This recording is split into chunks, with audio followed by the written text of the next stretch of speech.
All right, so let's go ahead and get started with lesson two. Lesson two is going to be pretty in depth when it comes to ultra processed food. So let's go ahead and move into it. Why the deep dive? Many of you are probably going to wonder, why are we going so deep into this? What difference does it make? Well, in order for you to understand why it's possible that we have the overeating, that we have the food addiction, whether you believe in it or not, whether or not we have that, it's going to be important for you to understand the history of the food and how it's made and how it affects us today. All right. So I believe once you get a good, clear understanding of that, I think things will become a little more clearer to you about UPFs. All right. So let's get started. Okay. Why the deep dive? Understanding the industrialization of food production and the nature of ultra processed foods is crucial in addressing food addiction because it highlights how modern food manufacturing methods create products designed to be hyper palatable. We're going to talk about that word hyper palatable and habit forming. Ultra processed foods often contain high levels of sugar, fat, salt, and artificial additives that can stimulate the brain's reward system, similar to addictive substances.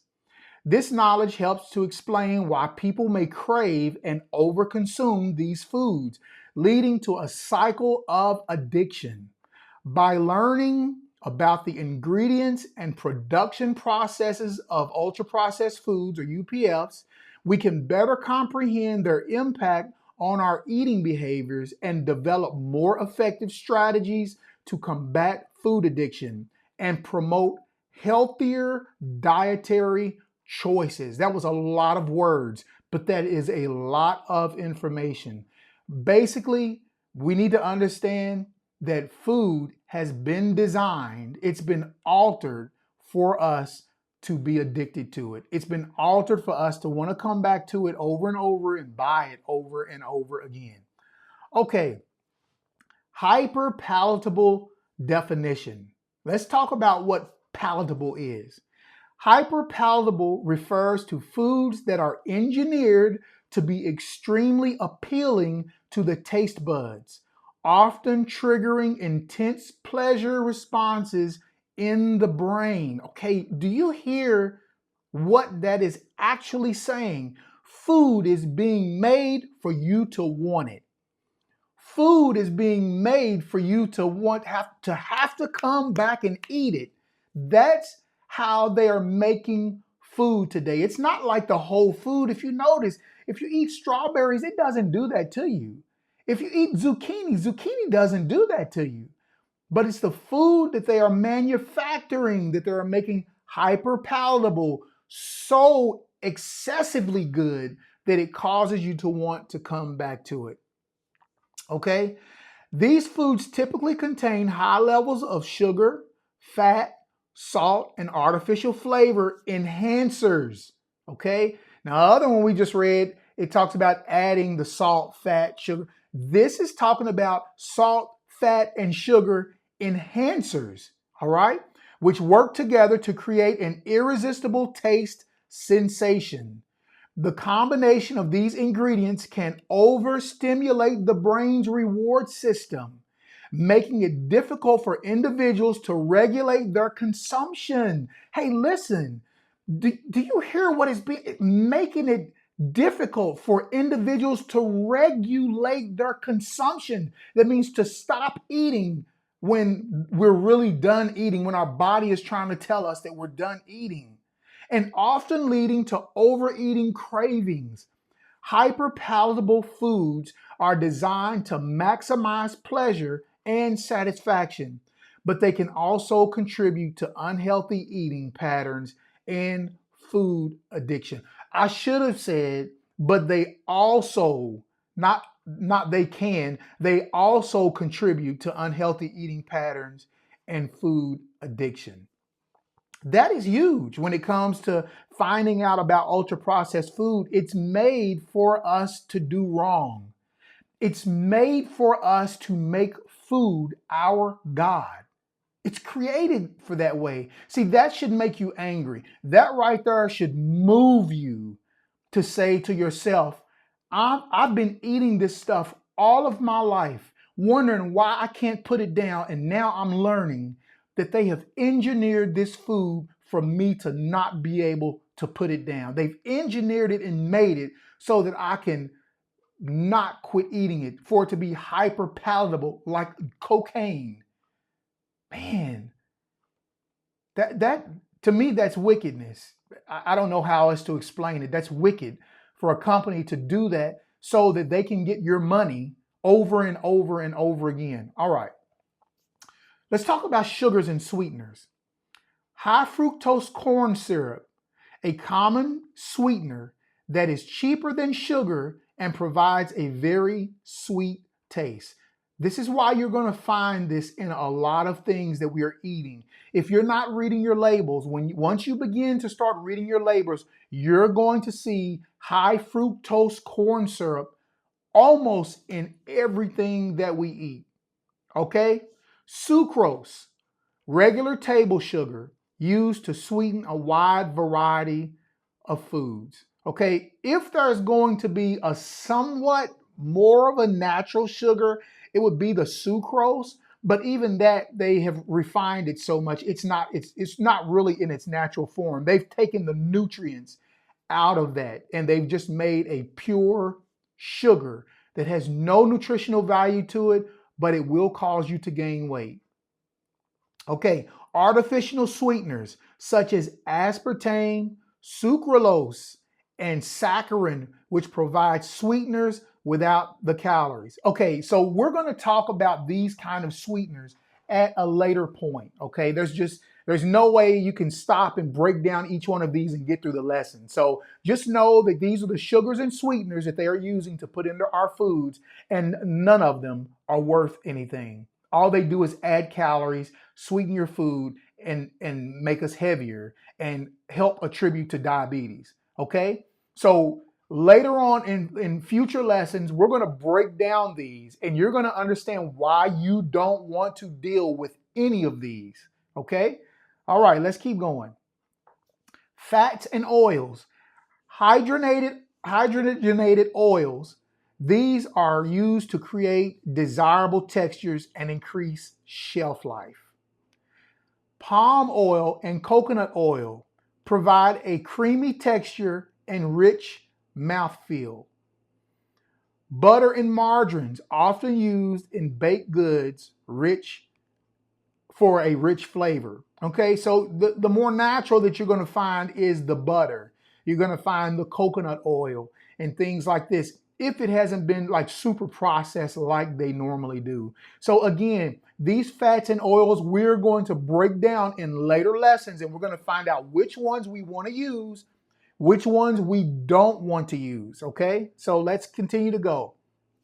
Salt. What does salt do? It enhances flavors and acts as a preservative. High salt content makes food more craveable.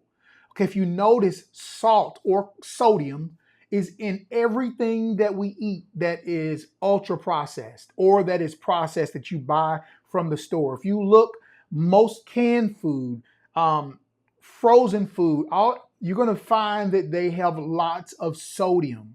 It's like we are salting ourselves to death, like we're preserving our bodies to death. You use salt to cure meat. That's really what it's doing to our bodies, and it's so harmful for us. Many of us have high blood pressure because of it. Okay, flavor enhancers. All right, here we have MSG, monosodium glutamate. Enhances the savory taste, making foods more flavorful. Hydrolyzed vegetable protein adds umami flavor similar to MSG.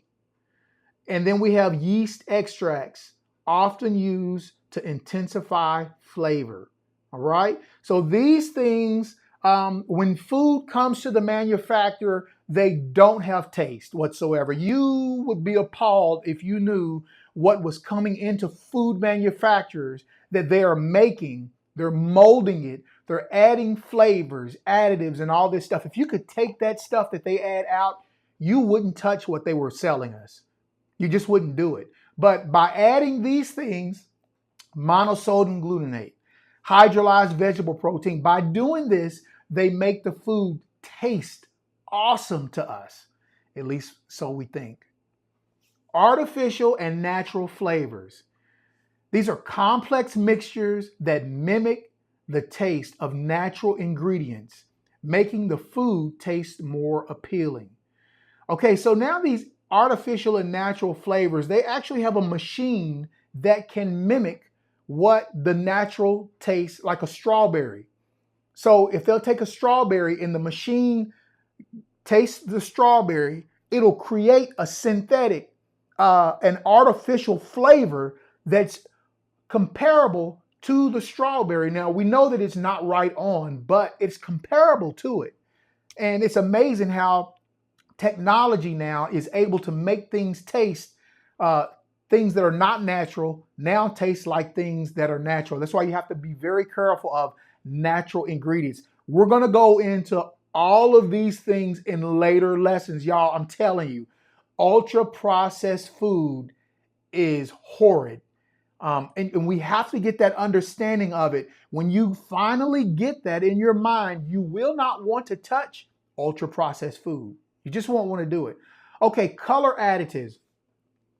Artificial colors such as red 40 and also red number 4, yellow 5, and blue 1 make the food visually appealing, which can enhance the perception of taste. So you see what they're doing.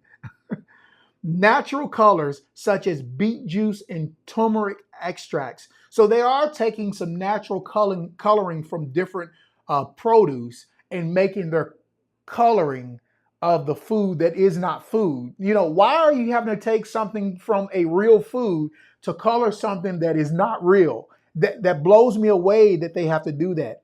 But these enhance the perception of taste. All right, so it's kind of like you see, your eyes see it, your mouth is tasting it. It just enhances it. So we have to be very careful of these things. Our bodies don't know what to do with these things. Our bodies don't know what to do with these ingredients that were created from synthesized synthetic stuff. It never was meant to be eaten. Okay. Emulsifiers and stabilizers. Trust me, we're going to get into these things at a later lesson. Lectins keeps ingredients from separating and improves the texture. Carrageenan, or some people say carrageenan, often used in dairy and dairy alternative products to improve texture. Xanthan gum and guar gum thickens and stabilizes processed foods. You know, once you realize how they make these gums, you'll want to stay away from them. I won't even go into them. But this is how they're making things taste fluffy. This is how they're thickening things to make it taste good, to make it palatable for us to eat. Preservatives. Okay, so let's talk about a couple of these preservatives. Sodium benzoate and potassium sorbate extend shelf life and prevent microbial growth. It just shows you right there it's a dead food. It extends shelf life, number one. So if you're extending something, it has to be dead, because if it's of its real true state, it is going to decompose. It is going to grow mold on it. It's going to break down. You're going to see that within a matter of days. So how does this food stay on the shelf for months, for years? Here you see. Okay, nitrates and nitrites used in processed meats for preservation and color retention. All right, used in processed meats for preservation and color retention. All right, so in order for us to eat these meats and for this flesh to live, I don't want to say live, for this flesh to be around for a long time, they have to add these things to it. Nitrates nitrites. These are the things that causes cancer. Um, it they're salty. You know, they're chemicals that are not good for the human body. So again, what does your body do with those chemicals? How does it utilize those chemicals? It can't. And that's why we get sick from it, because our bodies don't know what to do with it outside of expelling it out of our bodies. Texturizers. Modified cornstarch enhances textures and consistency. Cellulose adds bulk and texture without adding calories. So they'll take the cellulose from plants. You know, they'll take that and they'll add it to our food to make it thicker, or to mold it how they want it to be molded. And it doesn't add any calories. That's what cellulose is really good for. You know, when you eat your that's why I say, if you're going to juice something, juice vegetables, because what you do is you get the nutrients out, and the cellulose that is actually in the vegetable, that gets discarded. Okay, that's just like that's fiber, or it's things that fill. So get your juice out of the vegetables and your leafy greens and your fruits. You want to eat those, because if not, you're going to be taking direct sugar, straight sugar into your body. Okay, so now we understand about how they're making textures. They're adding things that if you were to juice the vegetables, you would normally discard the cellulose of it. They're taking it and they're making it make food fill out. All right. Ultra processed foods, or UPFs, have their origins in the industrialization of food production, which began in earnest in the late 19th and early 20th centuries. The development and widespread and adoption of food processing technologies played a crucial role in their emergence. We will be looking at some of the key milestones in the origin and evolution of ultra processed food.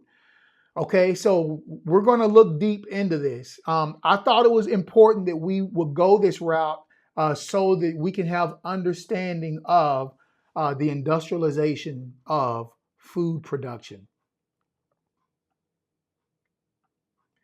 Okay, the industrialization of food production refers to the transformation of the agricultural and food production sectors from traditional, small-scale, labor-intensive methods to large-scale, mechanized, and highly effective processes. This shift involves the application of industrial principles and technologies to farming, processing, and distribution, resulting in increased productivity, standardization, and scale. This contributed to the rise of ultra-processed food. Okay, so let me put this to you simply. There used to be farms where, you would grow the food. There would be so much food, you'd have to hire somebody to come in and help pick the food. Okay, you could only do so much of it because you only had so much help. And not only that, the food would only last so long. Well, with this new mechanization of farming, meaning using mechanical equipment, they can take care of farms that are 5, 10 times, 100 times more large than a regular farm that a farmer would use. They don't have to pay for the pay of people to come and pick it. Now they've got machines that they'll pay one lump sum for, and this machine will pick all of this produce for them. So that'll allow these farms to grow at scale, because when you ultra process food, you need large amounts of it to do that. So the little farmers now are being thrown out. They're not being utilized anymore. A lot of them can't even stay in business because of what has happened to large farming. So now you actually see what has actually happened to this particular part. And we're ready to move into lesson 3, and we will be right back.